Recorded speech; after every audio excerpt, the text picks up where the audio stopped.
Support WrestleTalk! Give us a subscribe. It came as a shock to a lot of people when Rhea Ripley vs. Asuka was confirmed as the Raw Women's Championship match at WrestleMania. Given the story they were telling with Asuka and Charlotte, you simply assumed that was the direction they were heading for Mania. Also, it's Charlotte. Charlotte recently revealed that her absence was due to her having tested positive for COVID-19, and her father Rick suggested she'd be missing WrestleMania completely. However, recent WWE release and Charlotte's real-life fiancé Andrade suggested she will be back in action ahead of WrestleMania, and if she can't be in the Raw title match, why not just move her to SmackDown? According to PW Insider, there was speculation over last weekend that Charlotte may be appearing on last night's SmackDown. An appearance you would imagine would be to set up a WrestleMania match, perhaps inserting herself into the Sasha Banks vs. Bianca Belair match to make it a triple threat. You know, why not? Have some Charlotte. You know, the Charlotte classic. However, PW Insider has since updated their report to say that Charlotte wasn't even backstage last night at SmackDown, so either plans have changed or they're holding off on any plans until a later date, because it's never too late to add Charlotte to a WrestleMania match. Despite not being a favourite for many fans, there's no doubt that Charlotte is one of the best wrestlers in WWE, and not having her on the Mania card in some way would feel like a waste if they have the opportunity. It was reported recently by Fightful Select that the reason Keith Lee had been missing from WWE TV for so long was ongoing health issues that were stopping him from being cleared for in-ring action. Lee simply disappeared from TV shortly before the Elimination Chamber pay-per-view, where he was supposed to be in a triple threat match for the United States Championship, but he was replaced by John Morrison at the last minute, and Riddle won the belt. According to Fightful Select and the latest Wrestling Observer newsletter, the original plan was for Keith to actually win the belt, making the timing of his health concerns even more of a shame. Judging by this report, the plan would have been for Lee to pin Riddle, protecting former champion and now WWE champion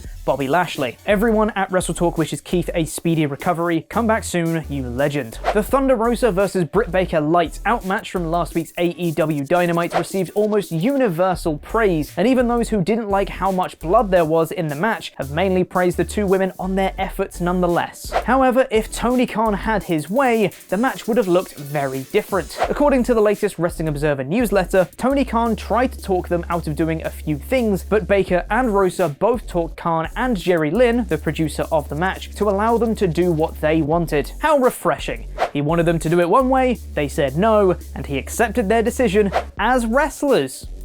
Good job, Tony. And now it's time for a review of last night's episode of SmackDown in about 5 minutes. Quick, announce all of the WrestleMania matches.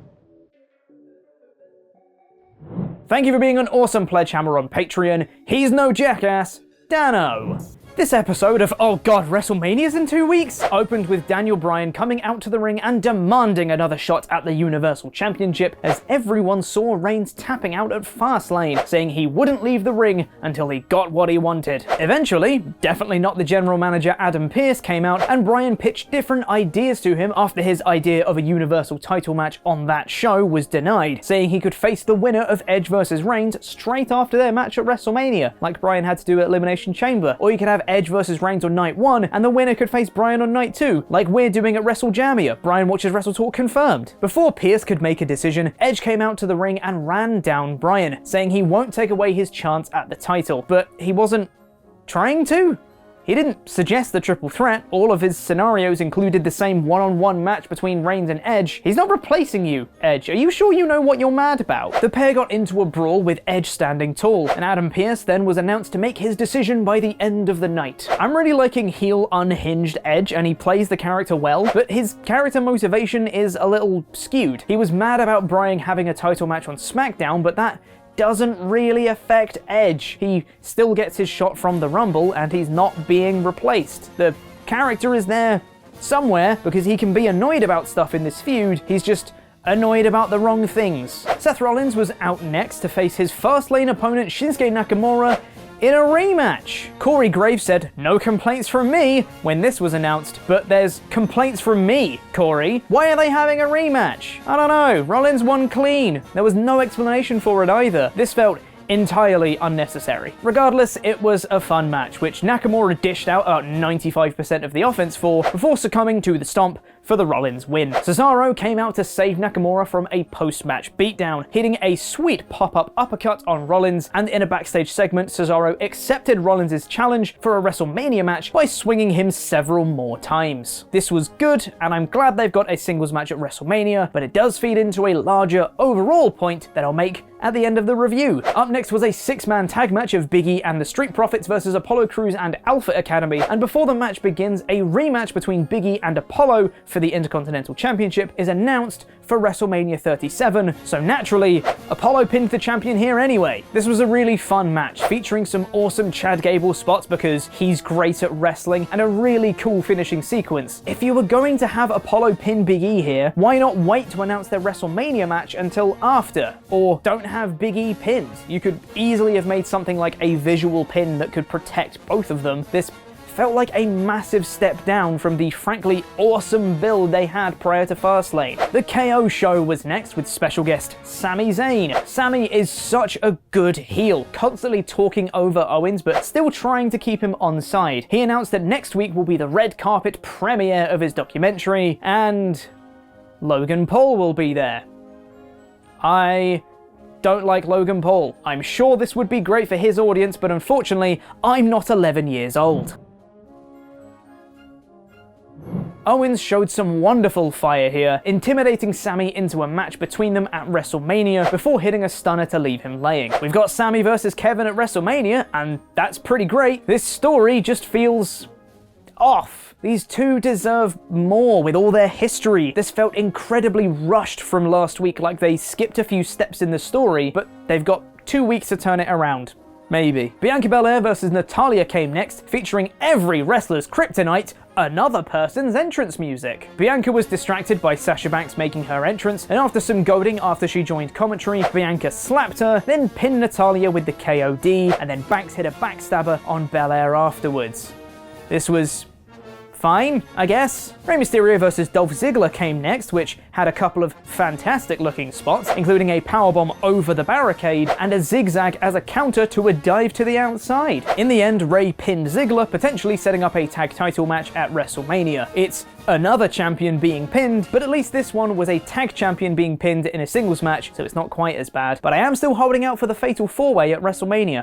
That's my prediction. But enough of that Mysterio's nonsense. Here comes Adam Pearce before the Mysterios have even finished making their exit, and while Rude and Ziggler were still in the ring. But I guess they just vanished? This was built up to throughout the night with a ton of backstage segments. Reigns sneeringly mocked that if they used force on Adam Pearce, what's he gonna do? Fire us? Before telling Pearce that he's only gonna wrestle for one night at WrestleMania. Edge, continuing his heel turn, said Pearce had to make the right decision or else. He won the Rumble, which gave him a one-on-one match with the champion. That's not technically true though, is it, Edge? You just get a title shot. Bryan told Pearce that he already knew what the right decision was, he just needed to make it. And Edge met backstage with Reigns, saying that if Bryan is involved, he didn't need to beat Roman anymore. He could beat Bryan and Reigns would still lose, and maybe he needed to think about that. So we make it to the main event segment, and Pearce acknowledges all of their concerns, saying they're all correct. Apart from the Edge one, Pearce, he's still not correct. He makes it officially a triple threat match at WrestleMania, and they all get into a fight. It looks like Edge is setting up to hit a concerto on both Reigns and Bryan, but both of them manage to get to safety courtesy of Jey Uso and WWE officials respectively. And that was the show. Let me know what you thought in the comments below, and make sure to vote on our poll on a poll match on our community page, where over 80% of you voted for Sami versus KO at WrestleMania with 3 exclamation marks. Honestly, this felt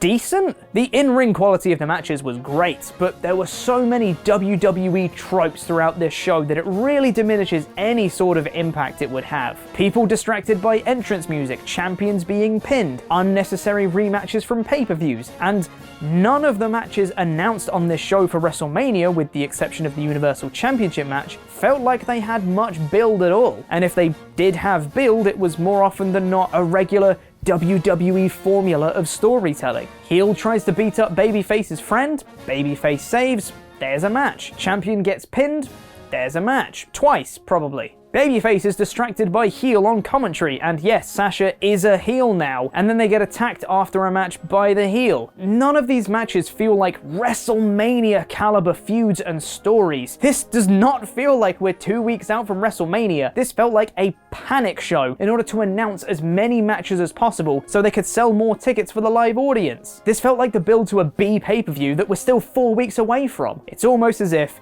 we shouldn't have had Fastlane at all. This SmackDown gets a 3 out of 5, smack bang in the middle. Press the video on the right to watch mine and Andy's podcast review of SmackDown over on the WrestleTalk podcast channel, and press the video below that to find out more about WWE being censored by Peacock. Subscribe here for daily wrestling news videos. I've been Corporate Chopper, Ollie Authority Strong. Jam that jam.